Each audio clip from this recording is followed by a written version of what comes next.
Hello दोस्तों, मेरा नाम है करण राजपूत और आज का हमारा टॉपिक है some disease or disorder caused by deficiency of vitamins and minerals. तो चलिए इस टॉपिक को बिना किसी देर के स्टार्ट करते हैं दोस्तों। और दोस्तों, अगर आप हमारे चैनल पे नए हैं तो प्लीज हमारे चैनल को सब्सक्राइब करेगा। हम इसी तरह की एजुकेशन वीडियो लाते रहते हैं। तो चलिए वीडियो को करते हैं स्टार्ट। तो बात करेंगे हम सबसे पहले अपने विटामिन ए की। और विटामिन ई की अगर कमी हो जाए या उसकी डेफिशिएंसी हो जाए तो उसकी वजह से लॉस ऑफ विजन हो जाता है। इसके सिम्टम्स है poor vision, loss of vision in darkness, sometimes complete loss of vision. तो बेसिकली अगर विटामिन ए की कमी हो जाए तो उसकी वजह से जो देखने की क्षमता है वो काफी कम हो जाती है और साथ में रात में नहीं दिखाई देता है। और कभी कभी ऐसा भी होता है कि संपूर्ण रूप से ही व्यक्ति देख नहीं पाता है। तो ये है विटामिन ए।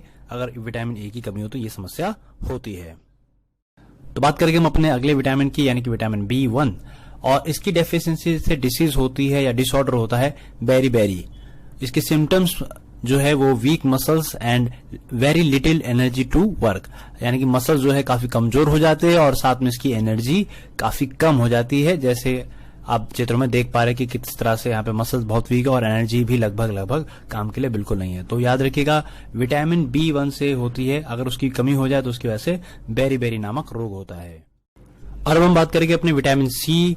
और इसकी वजह से यानी कि इसकी कमी की वजह से होती है स्कर्वी। और इसके सिम्टम्स है bleeding gums, wounds take long time to heal. तो अगर विटामिन सी की कमी हो जाए तो उसकी वजह से कौन सी बीमारी होती है? स्कर्वी होती है।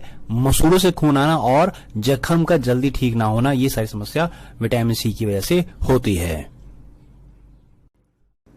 तो बात करेंगे हम अपने अगले विटामिन की और विटामिन डी की और इसकी डेफिशिएंसी के बाद होते हैं रिकेट्स।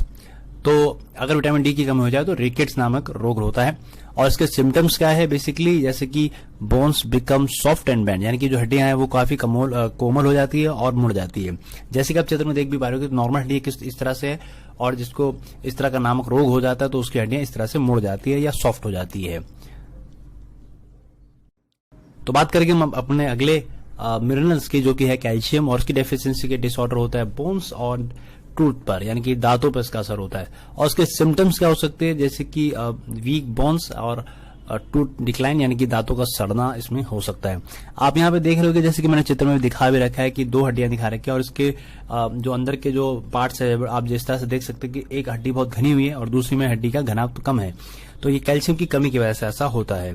जो आप चाहे तो इसको मैंने रेड गोले से भी दिखा रखा है, ये उसी की प्रॉब्लम है अगर कैल्शियम की कमी हो जाए तो। और दांतों में भी फर्क आता है जैसे कि आप चित्र में देख पा रहे हैं। तो हम बात करेंगे अपने अगले पॉइंट की और, जिसका नाम है आयोडीन, यानी कि मिनरल्स है बेसिकली ये। और इसकी डेफिशिएंसी की वजह से जो डिसीज होती है वो होती है गोइटर। और फिलहाल यहाँ पे सिम्टम्स क्या है? Glands in the neck appear swollen and mentally disability in the childrens. तो बेसिकली आयोडीन की कमी से ये जो है घेंगा रोग होता है, जिससे कि गला सूज जाता है जैसे कि आप चित्र में देख पा रहे हो। और इसकी कमी की वजह से कभी कभी मेंटली डिसेबल्ड का भी रोग होता है। खासकर बच्चों को अगर आयोडीन ना दिया जाए सही समय पे तो उसकी वजह से ये समस्या भी उत्पन्न होती है। तो बात करेंगे हम अपने अगले मिनरल्स के बारे में और यहाँ पे हम बात करेंगे आयरन की। तो इसकी डेफिशिएंसी से डिसीज या डिसऑर्डर क्या होता है? वो होता है एमीनिया। और इसके सिम्टम्स होते हैं वीकनेस, यानी कि थकावट हो जाना, क्योंकि इसमें सीधी सी बात है कि रेड ब्लड सेल जो होते हैं वो काफी कम हो जाते हैं और उसकी वजह से थकावट, कमजोरी महसूस होती है। तो ये थे आज के हमारे टॉपिक। आई होप कि आपको समझ में आया होगा। और फिर भी आपको कुछ डाउट है तो प्लीज हमें कमेंट सेक्शन में बताइएगा। और आपको वीडियो अच्छी लगी हो तो प्लीज लाइक शेयर कमेंट जरूर करिएगा। धन्यवाद।